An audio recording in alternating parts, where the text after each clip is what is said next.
Good evening, you're watching Breaking Views. I'm Rishika Barua. There have been communal clashes during Ram Navami and Hanuman Jayanti celebrations in nearly half a dozen states in India.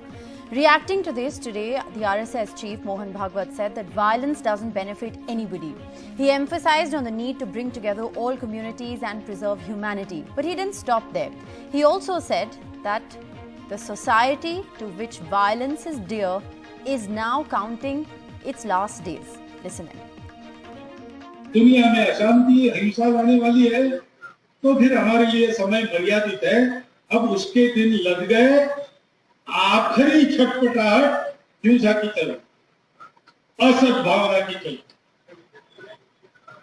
सद्भावना पर जो चलते हैं, अहिंसा पर जो चलते हैं, सत्य बात पर, न्याय बात पर जो चलते हैं, उनके लिए समय है, क्योंकि वो रहने वाले, वो रहते हैं, इसलिए दुनिया रहती है। एक पैर पर क्यों न हो, धर्म जीवित है, इसलिए दुनिया। The communal pot in India is constantly being stirred. From Amravati, where the RSS chief spoke, to Ayodhya, from university campuses to areas like KHARGONE, which are still scarred from the communal clashes they've seen.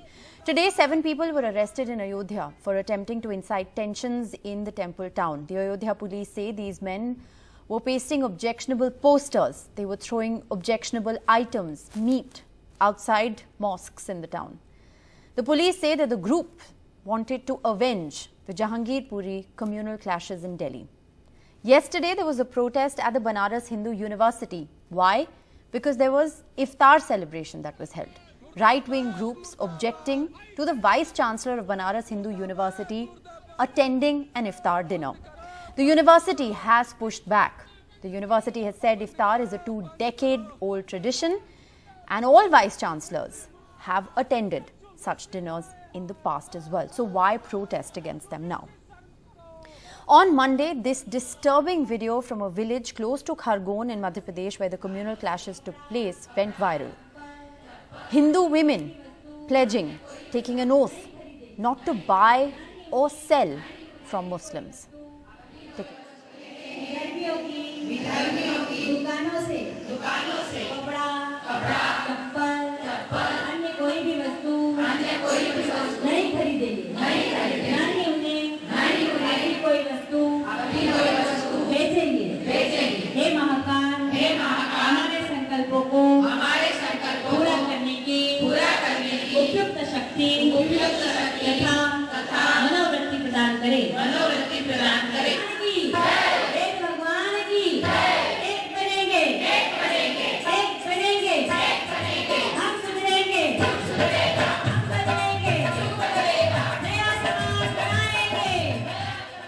From some corner of India, we report on these stories of provocation, of the increasing hate that is perpetuating, and of course, the deafening silence.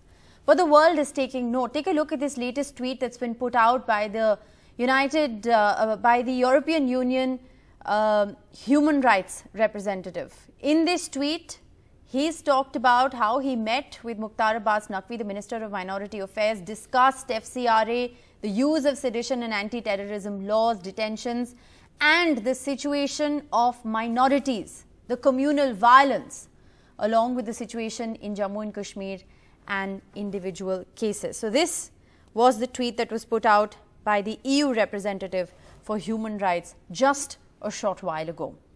Well, to talk more about this hate wave where we are today and these periodic instances on a daily basis that we're reporting from different parts of the country and what they mean, Dr. Faizan Mustafa, Vice-Chancellor, Nalsar University of Law, joins us from Hyderabad. Ratan Sharda, author and RSS thinker, is also with us. Dr. Sarjeet Singh Dang, BJP leader and former minister in the Uttar Pradesh government, is also with us. And Abhishek Sudhir, Samajwadi Party supporter, also joining us this evening. Thank you all very much for being with us. Dr. Mustafa, I want to begin by asking you, we put out a series of very troubling instances from this last week. We're reporting on such stories on a daily basis, and this has only increased after the recent communal clashes that we saw on Ram Navami and Hanuman Jayanti. What do you make of it? Rishika, as you rightly said, that there is, instead of heat wave, or in addition to heat wave, there seems to be a hate wave. And that is something which is disturbing and is a matter of concern. In my latest piece for India Today, I have said that yes, divide is deepening and Hindus should be concerned about it, because ultimately it is going to have an effect on our international image. But as far as Hindutva is concerned, the most authoritative voice for Hindutva is of RSS chief. And RSS chief has said that whatever has been said at the Dharm Sansads is not Hindutva. And today again, he has condemned violence. He has also said that only the peaceful societies will survive. But lately I see that probably the monster has gone out of hand.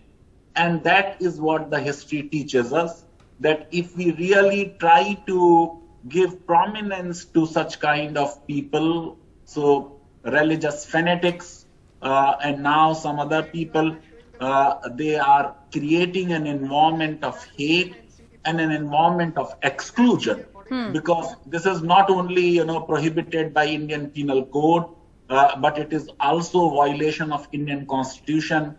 Taking away people's right to trade is something which is very, very serious. And ultimately, at a time when people are having a 45-year high unemployment rate, if we say that some 20 crore people in the country will not be our buyers and sellers, then basically we are going to affect the rights of Hindu sellers.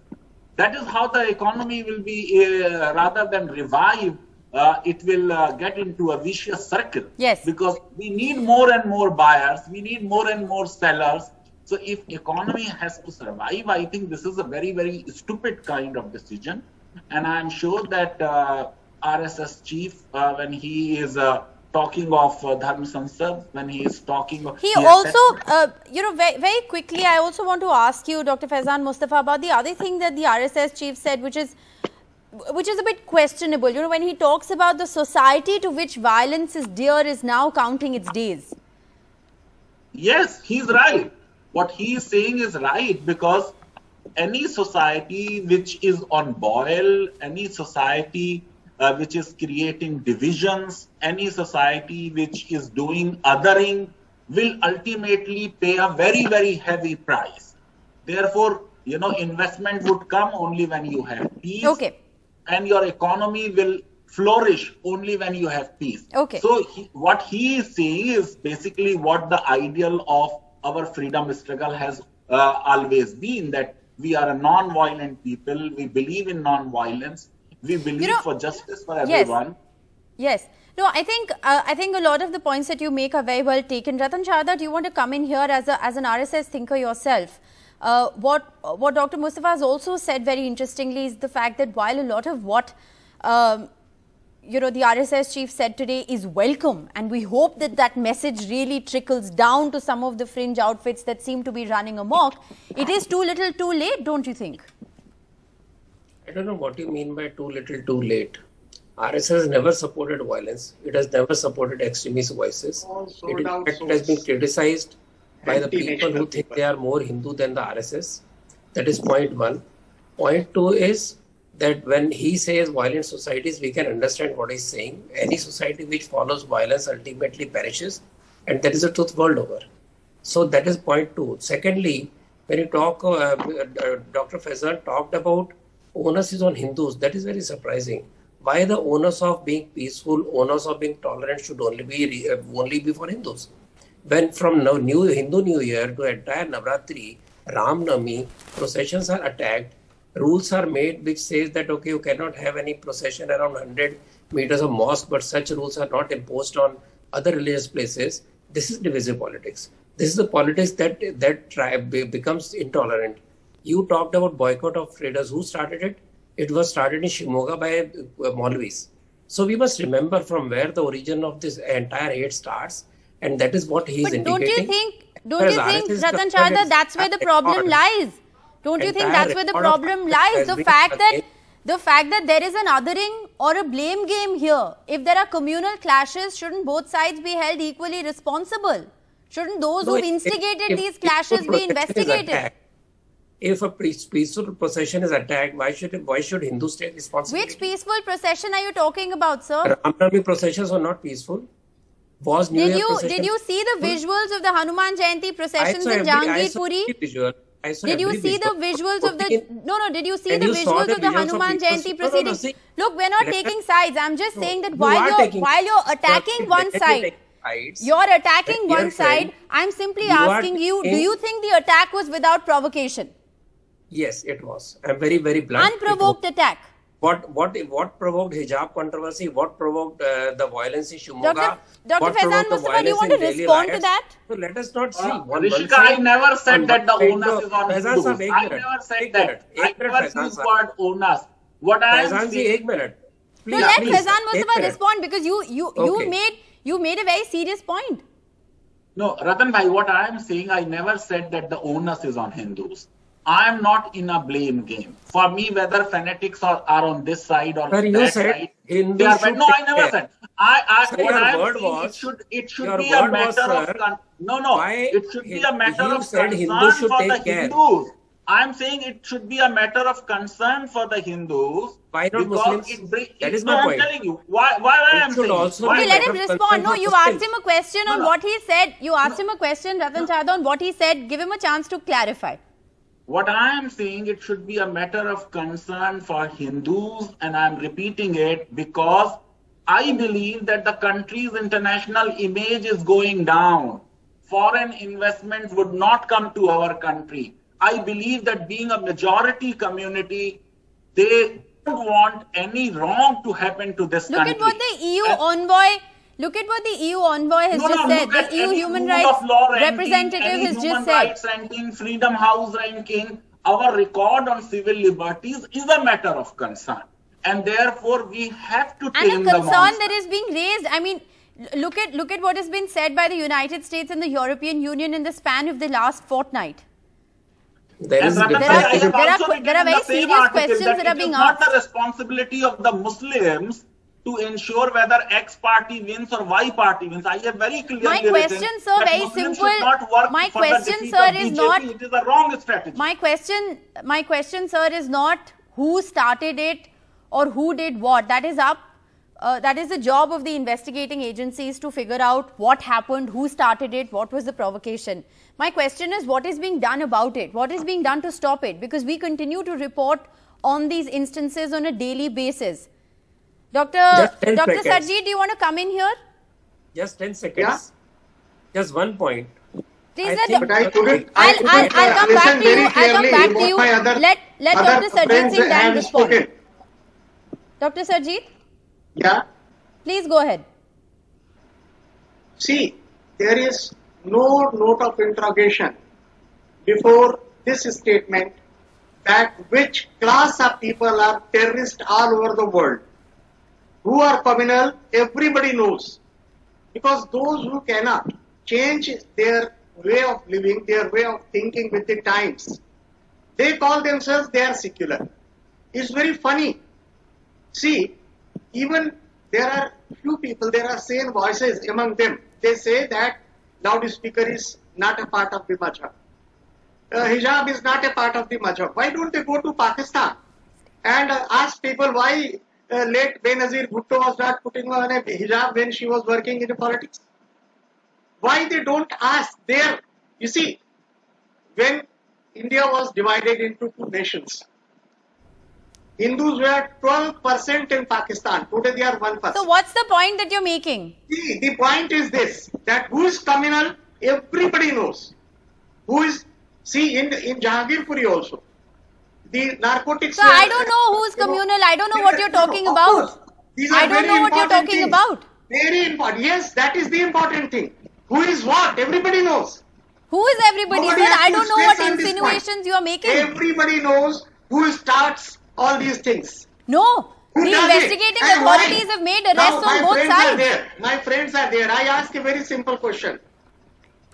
I mean, Abhishek Sudhir, do you want to respond to this? India It is a Darul Haram or Darul Sir, Islam. I'll ask you about what happened in Uttar Pradesh today. You have been a senior In leader in Uttar Uttar Pradesh, Pradesh. it was all peaceful. I'll Almost ask you what everything happened in was Uttar peaceful. Pradesh today. 7 people have been arrested. It is because- 7 people have been because arrested Yogi for is the trying chief to minister. provoke communal riots in Ayodhya, for attempting to defile a mosque.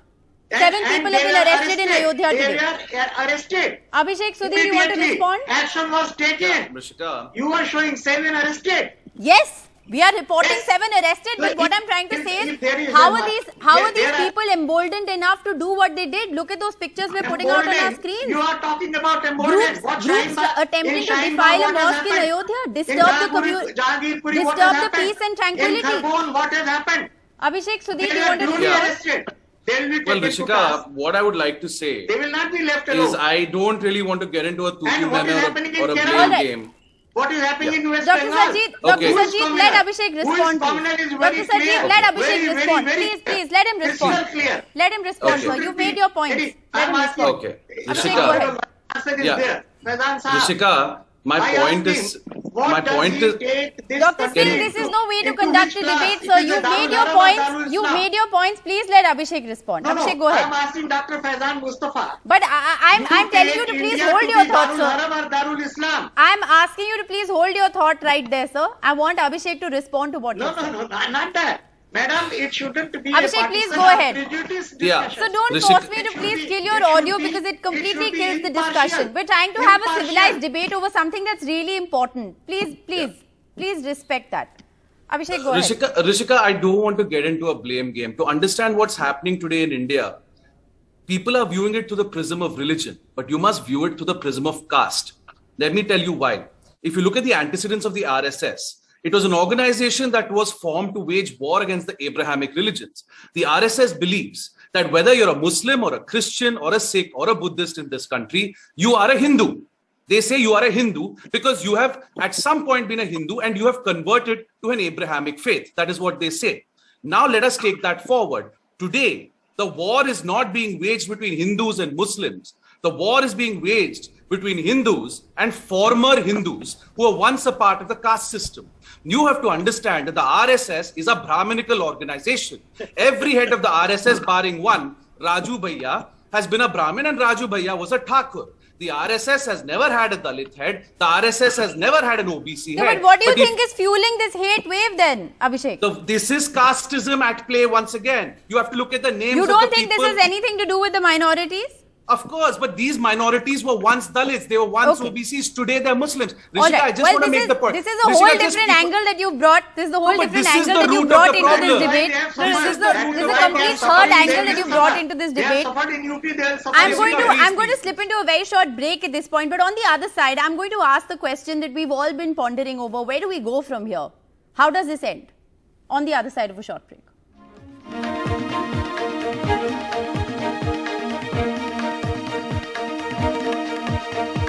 Welcome back. You're watching Breaking Views. We're talking about the hate wave in India currently that continues to get worse with every passing day. Final comments, Dr. Faizan Mustafa. I want to ask you, where do we go from here? I need to No, respond let to me first RSS. respond You to cannot simplify it. Sardar Saab. I think this Darul Harb and Darul Islam distinction is absolutely irrelevant. We live in modern constitutional democracies where all citizens have equal rights. And I say it without any fear of contradiction, Rishika, that Muslims in India have far greater religious freedom than in so-called Islamic countries. There is absolutely no threat to Islam or Muslims in India, and therefore by that definition, if I go by that medieval distinction, India is very much a Darul Islam because Muslims are getting same constitutional rights in India like any other community. We need to, I really don't know where we go, but it seems that it will get worse before it starts improving. It gets worse before it gets better. To which I was saying, and Ratan Bhai did not understand at that point of time, that we must contain it right now because it may get very, very ugly. Condemn it and contain it while we can. Ratan Sharda? You get some statement about hate, some statement about exclusion, some statement about some group taking a vow that we will do genocide and we will do this and that. That is definitely not good for a modern, liberal, progressive India. Ratan Chardha.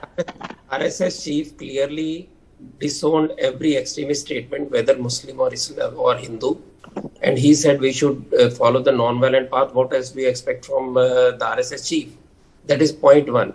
Secondly, my only troubling point is that when you say onus, when you say that onus is only on Hindus to improve the commerce and improve the investment, you are giving a clean sheet to people who have no. That means Muslims have no interest in progress of India. That statement is blatantly unfortunate. And as far as the Samajwadi Party guy is concerned, the spokesperson, I didn't know he was a closet Marxist. He doesn't know that Marxists did not have a single woman for 95 years in Politburo. They had no Dalit for nearly 100 years in Politburo. Socialist Party had all the Brahmin leaders. Samajwadi Party has only Yadav leaders. Okay. You have. I don't want to further complicate it. I'll give you 10 seconds. I have to wrap up. 10 seconds. Where do we go from here? We should follow what Mohan ji has said, and we should all accept that we should contain every community from going towards hate. But to put onus only on Hindus is a problematic area, because we have seen all the last few months from where the hate has... 10 seconds. I'm completely out of time, but I think your point is well taken. Before you contain, however, you have to condemn, and we're still waiting for those words of condemnation from the past that be. I'm afraid I'm completely out of time. Thank you all for joining us. I'm afraid I'm completely out of time.